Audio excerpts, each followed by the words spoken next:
मैं ये गा हूँ मेरा दिल मदीना में है। আমি নামাজে দাঁড়িয়ে আছি কিন্তু অন্তরটা অন্য জায়গায়। ও মুসলমান, এই রকম নামাজ পড়লে নামাজ কবুল হবে না। আল্লাহ বললেন 5 ওয়াক্ত নামাজে 50 ওয়াক্তের সওয়াব দেবে। আল্লাহ বললেন নামাজ যদি সঠিক হয় ওই নামাজের বদৌলতে আমি আল্লাহ পাক জান্নাত দেব। সুবহানাল্লাহ বলেন। হাবিবের সঙ্গে যদি প্রেম জমে যায়, আল্লাহ নবী বললেন মান আহাব্বা সুন্নতি ফাকাদ আহাব্বানি ওয়া মান আহাব্বানি কানা মাইয়া ফিল জান্নাহ। যে ব্যক্তি আমার সুন্নতকে আঁকড়ে ধরবে, আমার সুন্নতকে ভালোবাসবে, ওই ব্যক্তি আমি রাসূলুল্লাহ আমাকে ভালোবাসবে। জোরে বলেন সুবহানাল্লাহ।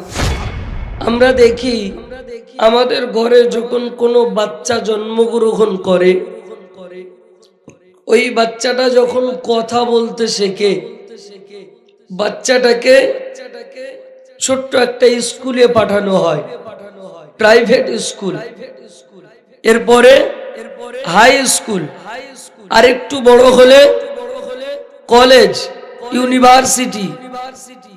বাচ্চা জন্মগ্রহণ করার পরে সঙ্গে সঙ্গে তাকে কলেজে ভর্তি করা হয় না, স্টেপ বাই স্টেপ তাকে যেতে হয়। ঠিক তেমনি আমরা দুয়ার ভিতরে আল্লাহর কাছে চাই যে আল্লাহ মরণের পরে আমাদেরকে জান্নাত দেবেন। চাই কি চাই না? মরণের পরে জান্নাত দেবেন। আজকে যে পৃথিবীর জমিনে এই কোরআনের মাহফিলগুলো হয়, কোরআনের এই যে মাহফিলগুলো, হাদিসের মাহফিলগুলো হয়, এগুলো হলো জান্নাতের বাগান, ছোট ছোট ছোট ছোট জান্নাতের বাগান। এই জান্নাতের বাগানে আসা যদি অভ্যাস থাকে তাহলে সেদিনেও ওই জান্নাতের ভিতরেও মালিকানা হকদার হতে পারবো। জোরে বলে সুবহানাল্লাহ বলেন। সেদিনে ওই জান্নাতটাও পাওয়া আমাদের জন্য সহজ হবে, এই জান্নাতে আসা যদি অভ্যাস থাকে। কারণ এখানে যত সময় বসে থাকবো আমি খারাপ কাজ করব না, আমি খারাপ, কিন্তু এই আঙিনার ভিতরে যতক্ষণ ঢুকে থাকবো খারাপ কাজ আমি কোনোদিনও করব না। পৃথিবীতে যত শ্রেণীর মানুষ আছে, মদখোর, সুদখোর, হারামখোর, গাঁজাখোর, তাড়িখোর, বিড়িখোর, সিগারেটখোর, গুটখাখোর আর ভালোখোর। ভালোখোর বোঝেন? ভালোখোর কাদেরকে বলে বোঝেন কি? আমার ভাষা বুঝতে পারছেন? গলা একটু ডিস্টার্ব হয়ে গেছে তাই বলে ভাষা অসুবিধা হচ্ছে না, কারণ ঠান্ডায় গলাটা বসে গেছে। এই যে রাস্তায় গাড়ি ঘোড়ায় আসতে আসতে ঠান্ডায় একেবারে জাম হয়ে গেছে। কি বললাম? ভালোখোর। ভালোখোর কাদেরকে বলে জানেন? এই যে মদখোর, বুঝলাম সে মদ খায়। গাঁজাখোর, বুঝলাম সে গাঁজা খায়। সিগারেটখোর, বুঝলাম সে সিগারেট খায়। কিন্তু ভালোখোর, আজকের এই আঙ্গিনার ভিতরে আমরা যারা বসে আছি আমরা সবাই ভালোখোর। অনেকে ভাবছেন আমি তো গুটখা খাই কিংবা বিড়ি খাই, সিগারেট খাই, কিন্তু না, এই আঙ্গিনার ভিতরে কেউ কি কোনো জিনিস খাবে? যদি কারোর একটু বিড়ি সিগারেট খাওয়ার ইচ্ছা জাগে, এখানে খাবে? একটু উঠে যাবে, গিয়ে খেয়ে আসবে। সেই জন্য এই আঙ্গিনার ভিতরে আমরা যারা আছি সবাই হলাম ভালোখোর। তাহলে এই যে যত শ্রেণীর মানুষের কথা বলেছি, সবার মনের ইচ্ছা, আবেগ আল্লাহ পাকের রহমতের দয়ার জান্নাতে যাবে। মদখোর মদ খেয়ে রাস্তায় শুয়ে আছে, ওর তো কোনো সেন্স নেই, ননসেন্স, কোনো সেন্স নেই, রাস্তায় শুয়ে আছে। তাকে তুলে যদি জিজ্ঞাসা করা হয় তুমি কি জান্নাতে যাবে, ও বলবে হ্যাঁ যাব। ও সেন্স নেই, তারপরেও বললে জান্নাতে যাব। উর্দুতে একটা প্রবাদ বাক্য আছে, जैसे करनी वैसे भरनी, ना माने तो करके देख, जन्नत भी है जहन्नम भी है, ना माने तो मर के देख। যেমন কর্ম তেমন ফল, বাংলাতে আমরা বলি না, কর্ম যেমন ফল তেমন, যেমন কর্ম তেমন ফল। যদি কথাটা বিশ্বাস না হয় কাজটাকে করে দেখো, जन्नत भी है जहन्नम भी है, ना माने तो मर के देख। জান্নাতও আছে জাহান্নামও আছে, যদি বিশ্বাস না হয় একবার মরে দেখো। আল্লাহ রাব্বুল আলামিন আমাকে আপনাকে পৃথিবীর জমিনে পাঠিয়েছেন। আল্লাহ রাব্বুল আলামিনের একটা উদ্দেশ্য রয়েছে। আল্লাহ পাক পবিত্র কালামুল্লাহ শরীফের ভিতরে বলেছেন, ওয়ামা খলাকতুল জিন্না ওয়াল ইনসা ইল্লা লিয়াবুদুন। আমি আল্লাহ পৃথিবীর জমিনে জিন এবং মানব জাতিকে সৃষ্টি করেছি। আমি আল্লাহ পৃথিবীর জমিনে জিন এবং মানব জাতিকে সৃষ্টি করেছি শুধুমাত্র আমার ইবাদত বন্দেগী করার জন্য। বান্দা পৃথিবীর জমিনে যাবে, আমি আল্লাহ আমার ইবাদত করবে। বান্দা পৃথিবীর জমিনে যাবে, আমি আল্লাহ আমার বন্দেগী করবে। আমি আল্লাহ জানিয়ে দিলাম, ফাদখুলি ফি ইবাদি ওয়াদখুলি জান্নাতি। ইবাদতের বদলা আমি আল্লাহ জান্নাত দেব। জোরে বলেন, ইবাদতের বদলা আমি আল্লাহ জান্নাত দেব। বান্দা যদি ইবাদত করে আমি আল্লাহ জান্নাত দেব, ইবাদত না করলে জাহান্নামায় ফেলে দেব। জাহান্নামের ভয় আমাদের আছে কি? জাহান্নামের ভয় যদি থাকতো তাহলে মসজিদ তো 5 ওয়াক্ত ভরে যেত। শুধু জুম্মার দিনে ভরছে, বাকি দিনে মহল্লায় যদি 500 ঘর হয়, মুসল্লি হয় 50 জন। 50 জন আমি ধরলাম 50 জন, তাহলে বাকি 450 ঘর পিছু যদি একজন করে ধরেন, বাকি 450 কি হিন্দু মুসলমান? নামাজ ফরজ হয়নি? হয়েছে। তারা ইচ্ছাকৃতভাবে নামাজকে ছেড়ে দেয়। এরপরেও আশা রেখেছি জান্নাতে যাব, কিন্তু না, আল্লাহ জান্নাতে দেবেন না। জান্নাতের রাস্তাটা একদম সোজা রাস্তা। আল্লাহ নবী জানিয়েছেন, আসসালাতু মিফতাহুল জান্নাহ, নামাজ হলো জান্নাতের চাবি। ওই চাবি যদি আমাদের কাছে থাকে তাহলে জান্নাতে যেতে পারবো, নচেত জান্নাতের দরজায় তালা মারা রয়েছে, আমরা ঢুকতে পারবো না। এখান থেকে বাড়ি যাব, বাড়ি যাওয়ার পরে যদি দেখি আমাদের ঘরে তালা মারা রয়েছে, ওই চাবিটা যদি আমার কাছে না থাকে আমি ঘরের ভিতরে ঢুকতে পারবো না। ওই জন্য আমাকে চাবি নিয়ে যেতে হবে। চাবি নিয়ে যদি যেতে পারি তাহলে ওই জান্নাতে যেতে পারবো। পৃথিবীর জমিন থেকে বিদায় নেব, দুনিয়ার জমিন থেকে চলে যাব। কবরে যাওয়ার পরে যদি দেখি আমার কাছে চাবি নাই, তাহলে কি জান্নাতে যেতে পারবো? আল্লাহ পাক আমাদেরকে 5 ওয়াক্ত নামাজ ফরজ করেছেন। নামাজ কত ওয়াক্ত ফরজ করেছেন? 5 ওয়াক্ত ফরজ করেছেন। প্রথমে কত ওয়াক্ত করেছিল? 50 ওয়াক্ত। নামাজ এখন কত ওয়াক্ত আছে? না, 50 ওয়াক্তই আছে। আপনারা জানেন কি? 50 ওয়াক্ত নামাজই আপনাদের কাছে আছে, আমাদের কাছে। আল্লাহ নবী, বিশ্ব নবী জনাবে মুহাম্মদুর রাসূলুল্লাহ সাল্লাল্লাহু আলাইহি ওয়াসাল্লাম যখন মিরাজ শরীফে গিয়েছিলেন, আল্লাহ পাকের সাথে দিদার করতে গিয়েছিলেন, তখন মিরাজ শরীফ থেকে ফেরার সময় 50 ওয়াক্ত নামাজ দিয়েছিলেন। ওই নামাজটা নিয়ে ফিরে আসছেন। হযরত মুসা আলাইহিস সালামের সঙ্গে দেখা। মুসা আলাইহিস সালাম বললেন, আল্লাহ পাক তোমার উম্মতের জন্য কি দিয়েছেন? বললেন, আমার উম্মতের জন্য আল্লাহ 50 ওয়াক্ত নামাজ দিয়েছে। নবী খুশির সঙ্গে বলছেন। মুসা আলাইহিস সালাম বললেন, ওই 50 ওয়াক্ত নামাজ তোমার উম্মত আদায় করতে পারবে না, চলে যাও, কিছুটা কমিয়ে আনো, কিছুটা নামাজ কমিয়ে আনো। কমাতে কমাতে 45 ওয়াক্ত কমিয়ে 5 ওয়াক্ত দাঁড়িয়েছে। এরপরেও হযরত মুসা আলাইহিস সালাম আবার বলেছিলেন, আবার কিছুটা কমিয়ে আনো।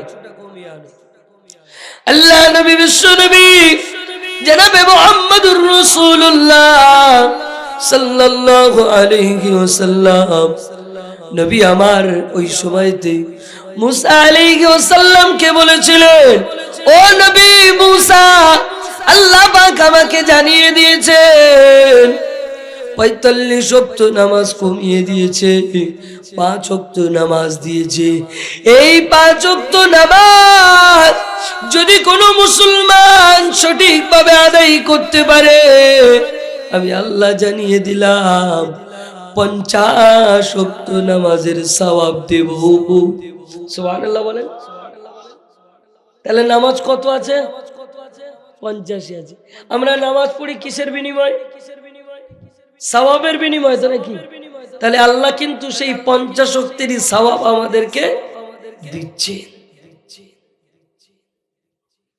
আল্লাহ নবী, বিশ্ব নবী জনাবে মুহাম্মদুর রাসূলুল্লাহ সাল্লাল্লাহু আলাইহি ওয়াসাল্লাম যখন মিরাজ শরীফে গিয়েছিলেন, আল্লাহ পাক উম্মতের জন্য 3টি অফার দিয়েছিলেন। অফার বোঝেন? অফার বোঝেন? অফার 3টি অফার দিয়েছিলেন। ও নবী, উম্মতকে 5 ওয়াক্ত নামাজ দেবে, উম্মত সঠিকভাবে আদায় করবে, আমি আল্লাহ জানিয়ে দিলাম 5 ওয়াক্ত নামাজ যদি সঠিকভাবে আদায় করতে পারে, আমি আল্লাহ পাক 50 ওয়াক্ত নামাজের সওয়াব দেব। দ্বিতীয় নম্বরে, ওই নামাজটা যদি সঠিকভাবে আদায় করতে পারে, আমি আল্লাহ পাক ওই নামাজের ভিতরে আমার দিদার নসিব হবে। আল্লাহ পাকের সাথে সাক্ষাৎ করার ইচ্ছা আছে না নেই? যে আল্লাহ বললেন, নামাজ যদি সঠিক হয়, ওই নামাজের ভিতরে আমার দিদার হবে। আমাদের নামাজ সঠিক আছে না নাই? দিদার হয়েছে কারণ, তাহলে নামাজ সঠিক হচ্ছে। নামাজ যদি সঠিক হয়, ওই নামাজের ভিতরে আল্লাহ পাকের দিদার নসিব হবে। ও মুসলমান, আমাদের নামাজের কথা যদি বলি, মেগা হো মেরা দিল মদিনা মেগা, নামাজে দাঁড়িয়ে গেলাম, আল্লাহু আকবার বলে, মেগা হো মেরা দিল মদিনা মে হ্যায়, আমি নামাজের ভিতরে অন্তর মদিনায় বসে আছে, আমি নামাজের ভিতরে অন্তর আপনার নেত্রকোনা বাজারে বসে আছে। আমি নামাজ পড়ছি, অন্তর বিভিন্ন জায়গায় ঘোরাফেরা করছি। ওই নামাজ কি আল্লাহর দরবারে কবুল হবে? ওই নামাজে কি আল্লাহ পাকের দিদার হবে? আপনাদের এই আশেপাশে বড় বাজার কোথায় আছে? অবাইপাশা বাজার। এখন ধরুন আপনাদের এই গ্রাম কি নসিবপুর, এই নসিবপুর গ্রামের একজন ব্যক্তি আল্লাহ পাক বহুত অর্থ দিয়েছেন, ওই অবাইপাশা বাজারে 4টা দোকান করেছে। কটা? 4টা দোকান করেছে। ফজরের নামাজ মসজিদে ইমামের পিছনে পড়ে, ইক্তাদাইতু বিহাযাল ইমাম, ফজরের নামাজ পড়ে ওই 4টা দোকান বাজারে গিয়ে খোলে। প্রতিদিন যা কিছু বেচাকেনা হয়, আবার জোহরের নামাজ ইমামের পিছনে পড়ে। আচ্ছা বলেন তো, আমাদের ভারতের কথা বলি আর বাংলাদেশের কথা বলি, ওই মানে জায়গাটা সব একই, বেতন কম আমরা কাদেরকে দিই বলেন তো? সব থেকে কম বেতন দিই আমরা, জেনে শুনেই কম দিই নাকি? এইটা কম আমরা জানি। আমি কিন্তু বলিনি যে ইমামদের বেতন কম দিই, ইমাম উল্লেখ করেছে কি? আমি কম বেতনের কথা বলেছি, আপনারা এক চান্সে ইমামকে ধরে নিয়েছে। মানে গোটা পৃথিবীতে এটাই চলছে যে এমনই একটা টাকা দিই সেটা কমই, তারপরও আমরা জানি যেটা কম, জানি না, এটা জানি যে কম, তারপরও সেটা দিই। ইমামের মাইনে ৫,০০০ টাকা। ঈদের সময় এসেছে, বউ ইমাম সাহেবের বউ ইমাম সাহেবের কাছে দাবি রেখেছে ৩,৫০০ টাকা দেবের বেনারসি দিতে হবে। বেতন কত? ৫,০০০। গেল কত? ৩.৫। আসে কত? ১,৫০০। ১,৫০০ তো ১,৫০০। ছেলেটা বলছে আব্বা ওই পায়ের গোড়ায় ছেঁড়া ওই প্যান্ট লাগবে একটা, এই হেঁটোর গোড়ায় ছেঁড়া আপনাদের দিকে আছে প্যান্ট, ওই প্যান্ট লাগবে। কত? ১২০০ টাকা। আসে কত? ৩০০ টাকা। এখন ইমাম সাহেব বাড়ি থেকে ৫ কিলোমিটার দূর থেকে মসজিদে নামাজ পড়াতে আসে বাইক নিয়ে, সারা মাসে তেল খরচ ১,৫০০। ভিক করবে? ভিক করবে? আমরা ওই হিসাব করি না। ৫,০০০ মানে বিশাল ব্যাপার। আসলে ইমাম সাহেবরা দেখবেন, আলেমেরা দেখবেন, ওই যে প্রেস করা জামা, ইস্ত্রি করা জামা পরে না, সুন্দর একটু ফিটফাটে থাকে, আমরা মনে করি এদের বহুত টাকা, কিন্তু নয়। আল্লাহ পাক ইজ্জতের রুজি এনাদেরকে দেন, সেই ইজ্জতের সহিত আল্লাহ তানাদেরকে রাখেন। এখন ইমামের বেতন কম, টেনশন বেশি।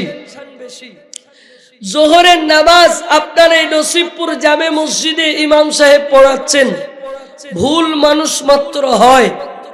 জোহরের ফরজ নামাজ কত রাকাত? জোরে বলেন। 4 রাকাত।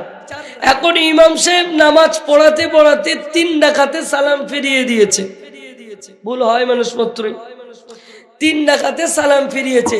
এখন যে মুরব্বী মানুষের ওই যে আপনার অভাই পাশা বাজারে 4টা দোকান রয়েছে, উনিও ওই নামাজে হাজির ছিলেন। 3 রাকাতে যখন সালাম ফিরিয়েছে, নামাজের পরে জিজ্ঞাসা করছেন, নামাজ সবার মনে একটু সন্দেহ হলো, একটু কম হলে সন্দেহ হয় যে নামাজ কি 3 রাকাত হলো নাকি, সবার সন্দেহ হচ্ছে। এখন মুরব্বির ক্লিয়ার বলছে নামাজ 3 রাকাতই হয়েছে। সবাই জিজ্ঞাসা করছে আমরা তো ঠিক মতো বুঝতে পারছি না, আমাদের সন্দেহ হচ্ছে, কিন্তু আপনার ক্লিয়ার কিভাবে? মুরব্বি বলতে লাগলেন, ওই অবাই বাসা বাজারে আমার 4টা দোকান আছে, প্রতিদিন ফজরের নামাজ পড়ে 4টা দোকান খুলি, আবার জোহরের নামাজ আমাদের মসজিদে এসে পড়ি, ইমামের পিছনে দাঁড়িয়ে যায়, ইক্তেদাই তো বিগাদাল ইমাম, নামাজে দাঁড়িয়ে গেলাম, ইমাম সাহেব আজকে তো নামাজ পড়াতে পড়াতে 3 রাকাতে সালাম ফিরিয়ে দিয়েছে, নামাজ হবে 4 রাকাত। প্রতিদিন জোহরের নামাজে যখন দাঁড়িয়ে যায়, ওই সময়তে প্রথম রাকাতে একটা দোকানের হিসাব করি, দ্বিতীয় রাকাতে আর একটা দোকানের হিসাব করি, তৃতীয় রাকাতে আর একটা দোকানের হিসাব করি, চতুর্থ রাকাতে আর একটা দোকানের হিসাব করি। আজকে তো নামাজ 3 রাকাত হয়েছে, এখনো একটা দোকানের হিসাব বাকি রয়েছে। এই জন্য বুঝতে পেরেছি নামাজ 3 রাকাত হয়েছে। চাচা, নামাজ কি দিদার হবে বলে মনে হয়? মুরব্বির নামাজে কি আল্লাহর দিদার আসবে বলে মনে হয়? মুরব্বির নামাজে তো দোকানের দিদার হচ্ছে। কার দিদার হচ্ছে? দোকানের দিদার। কথাটা শুনে আমাদের হয়তো একটু হাসি লাগতে পারে, হাসি লেগেছে না আপনাদের কথাটা শুনে? কিন্তু একটা বার বুকে হাত রেখে বলুন, আমাদের সবার নামাজের অবস্থা কিন্তু এরকম। मैं गा हूँ मेरा दिल मदीना में है, আমি নামাজে দাঁড়িয়ে আছি কিন্তু অন্তরটা অন্য জায়গায়। ও মুসলমান, এই রকম নামাজ পড়লে নামাজ কবুল হবে না। আল্লাহ বললেন 5 ওয়াক্ত নামাজে 50 ওয়াক্তের সওয়াব দেবেন। আল্লাহ বললেন নামাজ যদি সঠিক হয় ওই নামাজের বদৌলতে আমি আল্লাহ পাক জান্নাত দেব। সুবহানাল্লাহ বলেন। নামাজ যদি সঠিক হয় ওই নামাজের বদৌলতে আমি আল্লাহ জান্নাত দেব। 3টে অফার। নাম্বার 1 নামাজ 5 ওয়াক্ত নামাজে 50 ওয়াক্তের সওয়াব। দ্বিতীয় নম্বর অফার আল্লাহ পাকের দিদার নসিব হবে। তৃতীয় নম্বর অফার রহমতের দয়ার জান্নাত পাবো। মুসলমান এই অফার ছেড়ে দিয়ে পৃথিবীর অফারে ঘুরে বেড়াচ্ছে। কোথায় ফাও কিছু মাল পাওয়া যাবে, মুসলমান সেই দিকে ছুটছে। কিন্তু আল্লাহ পাক আল্লাহর ঘর মসজিদের ভিতরে এরকম একটা অফার দিয়ে রেখেছেন, সেই অফার নেওয়ার মতো মানুষ নাই। ও মুসলমান, জান্নাতে যাওয়ার ইচ্ছা রেখেছি, জান্নাতে যাওয়ার আশা রেখেছি। জান্নাতের রাস্তাটা কিন্তু একদম সোজা রাস্তা। আল্লাহ পাক জানিয়ে দিয়েছেন কুল ইন কুনতুম তুহিব্বুনাল্লাহ ফাত্তাবিউনি ইউহিব্বুকুমুল্লাহ ওয়া ইয়াগফির লাকুম যুনুবাকুম আল্লাহু গফুরুর রহিম।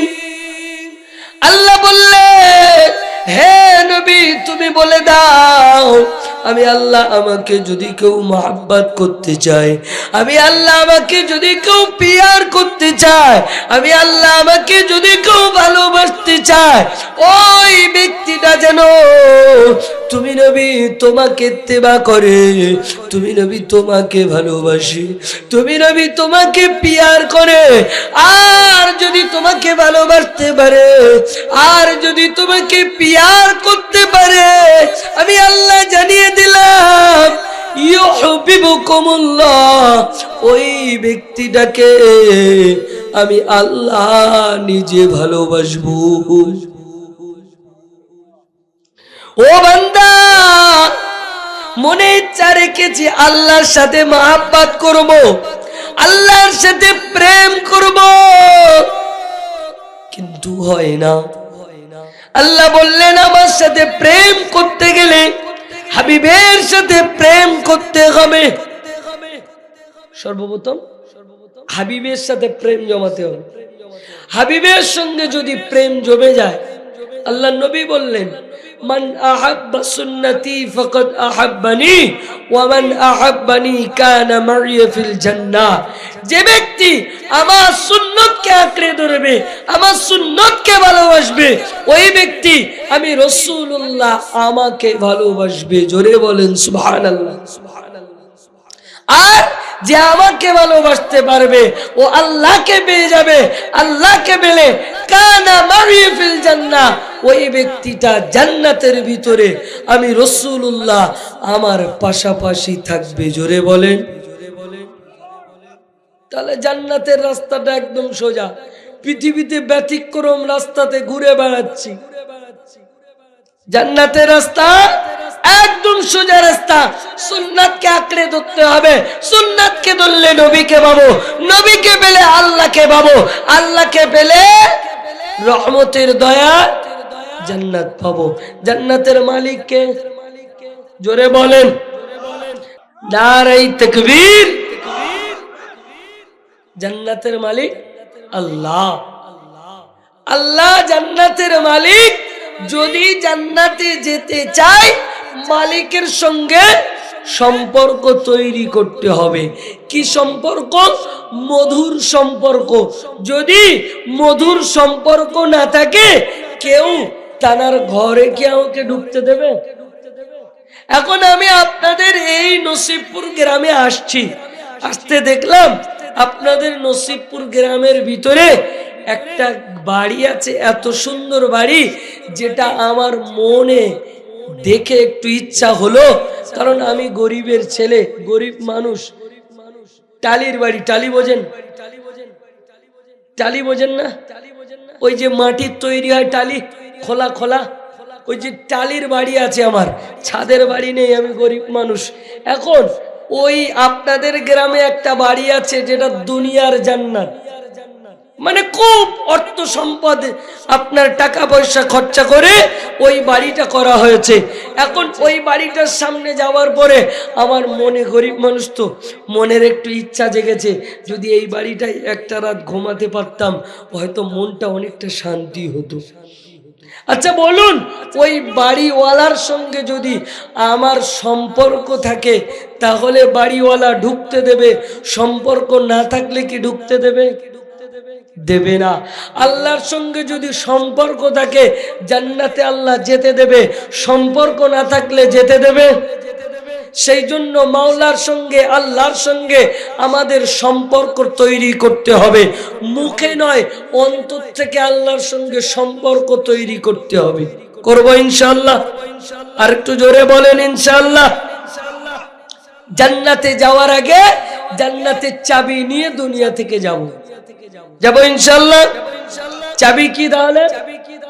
নামাজ। এই নামাজের চাবি না নিয়ে যদি যাই ওখান থেকে কি ফিরত আসতে পারবো?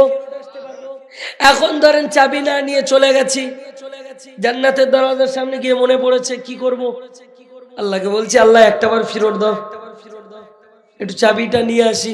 আল্লাহ কি দেবে? আমার ভাইয়েরা, এখান থেকে যদি নামাজ না নিয়ে কবরে যায় তাহলে কবর থেকে আমাকে আর পৃথিবীর জমিনে পাঠাবে না, পৃথিবীর জমিনে আসার মতো সুযোগ দেবে না, পৃথিবীর জমিনে আসতে পারবো না, নচেত আমাকে জাহান্নামে যেতে হবে। আপনার এই বাংলাদেশের 3 জন যুবক এখন আবার ভারতে গিয়েছে বেড়াতে। আমার ভারতের বোম্বাই বলে একটা জায়গা আছে, এই বোম্বাই শহরে 100 তলা বিশিষ্ট ঘর আছে।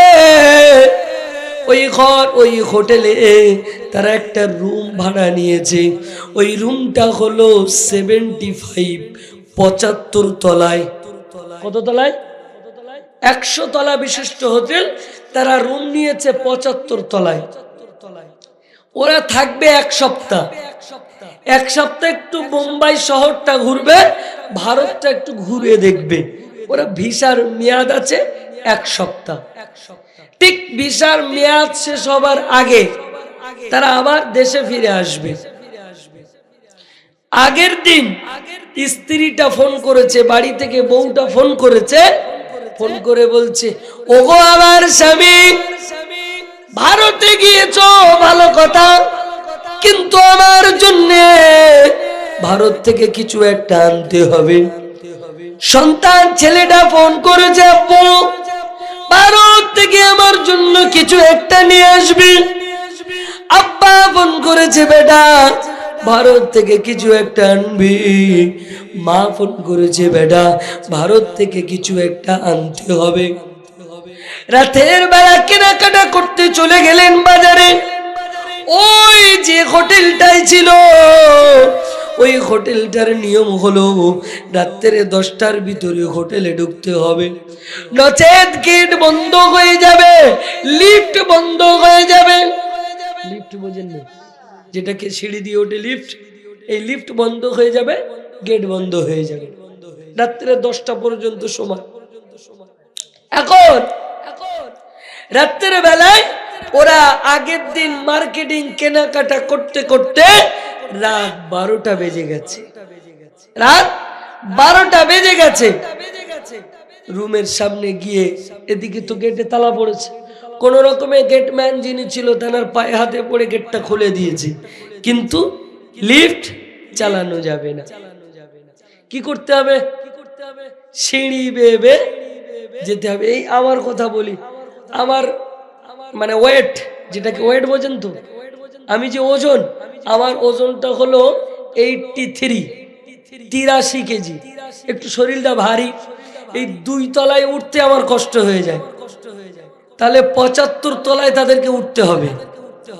এখন 3 জন বাংলাদেশি যুবক, তরতাজা যুবক, মনে তারা সিদ্ধান্ত নিয়েছে, চলো না একটা বার রাতের বেলা তো ঘুমাতে হবে, ওই সিঁড়ি বেয়ে আমরা উঠে যাই। তারা সিদ্ধান্ত নিয়েছে 2-5 তলা করে ওঠে, আবার একটু জিরিয়ে নেয়, একটু বসে নেয়, আবার উঠতে থাকে। এরকম ভাবে 75 তলায় উঠে গেল। রুমের সামনে যাওয়ার পরে দেখতে পাওয়া গেল সকলেই পকেটের ভিতরে হাত দেয়। চাবি কোথায় গেল? বলল চাবি তো নিচে গেটম্যানের কাছে আছে। এবারে বলুন ওখান থেকে নেমে কি চাবি নিয়ে যাওয়া যাবে? ওদের দ্বারা কি সম্ভব হবে বলে মনে হয়? বহুত কষ্ট করে উঠেছে, এখন ওখান থেকে ফিরে আর চাবি নিয়ে যাওয়া সম্ভব হবে না। এখন 3 জন সিদ্ধান্ত নিয়েছেন, চলো সিঁড়িতে শুয়ে পড়ি, কারণ বহুত কষ্ট করে উঠে এসেছি, এখন ঘুমাতে তো হবে। সিঁড়িতে শুয়ে পড়েছে। সকালবেলা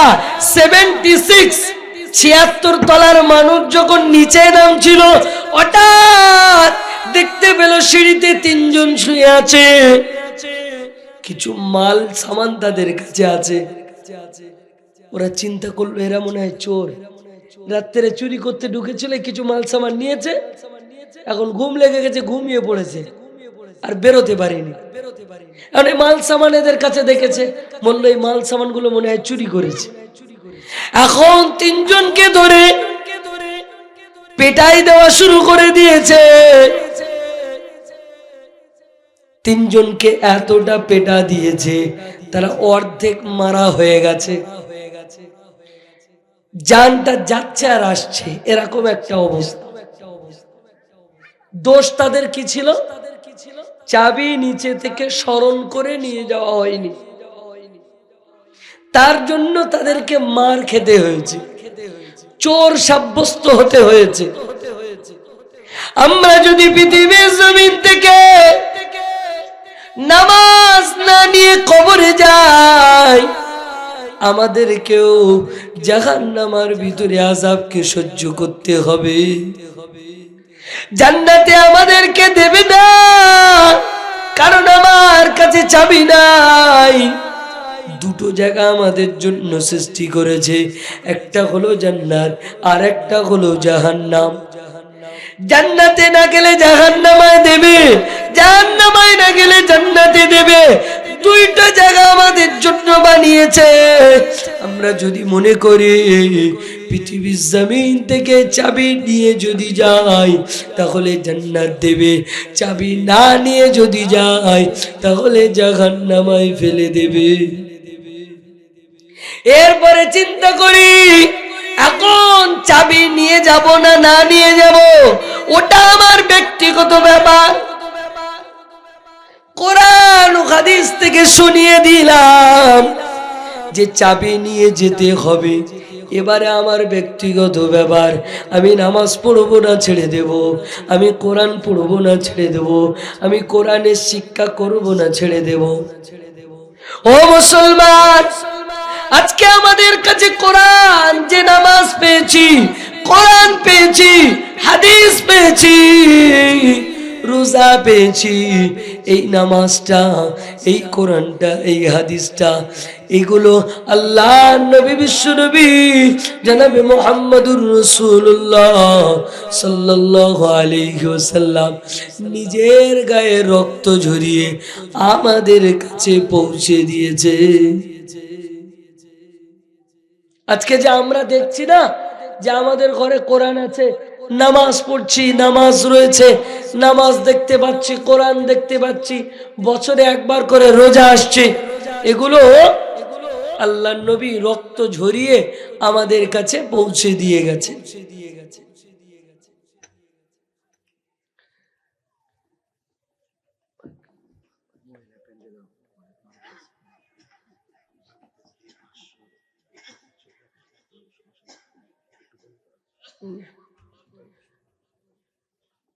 কি বলছিলাম? কোরআন আপনারা ওয়াজ শুনছেন, তবে সবাই নাই, 2-1 জন শুনছে মনে। বাকি লোক ভুলে গেছে, আমি নিজেই তো বলে যাচ্ছি। যাই হোক, আল্লাহ পাক কোরআন পাঠিয়েছে, হাবিব রক্ত ঝরিয়ে আমাদের কাছে পৌঁছে দিয়েছে। তায়েফের মাটিতে গিয়েছিলেন, বেঈমানের বাচ্চারা এতটা মার মেরেছে, মাথা ফাটিয়ে দিয়েছে, শরীরে রক্তাক্ত হয়েছে। হাবিব এই কোরআনকে পৌঁছে দেওয়ার জন্য আমাদের কাছে রক্ত ঝরিয়ে কোরআন পৌঁছে দিয়ে গেছে। আজকে বেগয়ের ঘাম জড়াতে কোরআন পেয়ে গেছি, বেগয়ের ঘাম জড়াতে নামাজ পেয়েছি। কথা ঠিক কিনা? এই নামাজ পাওয়ার জন্য কি আমাদের ঘাম জড়াতে হয়েছে? এই কোরআন পাওয়ার জন্য কি আমাদের ঘাম জড়াতে হয়েছে? হয়নি। রাসূলুল্লাহ এই কোরআনটাকে আমাদের কাছে দেওয়ার জন্য, এই নামাজ আমাদের কাছে দেওয়ার জন্য নিজের গায়ের রক্ত ঝরিয়েছে। আজকে সেই কোরআন আমাদের কাছে, সেই নামাজ আমাদের কাছে, আজকে সেই নামাজকে আমরা অবহেলিতভাবে ছেড়ে দিচ্ছি, স্বইচ্ছায় ইচ্ছাকৃতভাবে নামাজ থেকে ছেড়ে দিচ্ছি। মাশাআল্লাহ, আপনাদের এই মসজিদ দেখছিলাম, খুব সুন্দর একটা মসজিদ আপনারা তৈরি করেছেন, বানিয়েছেন, আপনাদের অর্থ দিয়ে আপনারা তৈরি করেছেন। এই মসজিদ যদি খালি থাকে তাহলে এই তৈরি করাটা কি সার্থক হবে? এত সুন্দর একটা মসজিদ যদি খালি থাকে তাহলে তো মসজিদ তৈরি করা সার্থক হবে না। সেই জন্য আমাকে আপনাকে সর্বপ্রথম 5 ওয়াক্ত নামাজ পড়তে হবে। পড়বো ইনশাআল্লাহ? ইনশাআল্লাহ, ইনশাআল্লাহ। যারা একেবারে নামাজ পড়েন না, আগামীকাল ফজর থেকে কারা কারা আসবেন একটু হাত তোলেন। আল্লাহ কবুল করেন, সকলে বলুন আল্লাহুম্মা আমিন। আর একটু জোরে বলেন আল্লাহুম্মা আমিন।